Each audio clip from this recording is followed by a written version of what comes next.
Our building was built in the late 2007-8 timeframe, right at the heart of the construction real estate collapse. The developer and the construction company started to cut corners. We had a substantial amount of moisture penetration. My name is Steve Pearson. I am president of the 1 in 9 Condominium Homeowners Association. The prior HOA management ended up repairing the damage with more cosmetic repairs without trying to investigate the root cause. We tried multiple solutions: wall caps, joint repair with moving and replacing caulking. They didn't flush out the real problem. The key was to hire an expert to come in. J2 was great. They came in from the Pacific Northwest and they deal with much more stringent construction code. First thing they want to do is the destructive investigation. As we pulled back the skin of the onion, the biggest surprise for us was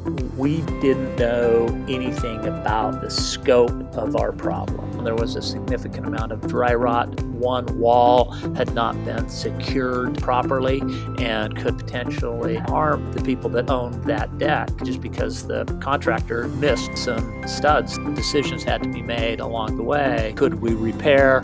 Could we come up with an alternative? Would it stay within our budget? J2 did a fantastic job balancing those things. We were able to bring the project in under budget. Typically, we would have people wanting repairs because moisture was going inside of their unit. And we have not had those for the last 6 months. J2 knows the business. They were fantastic.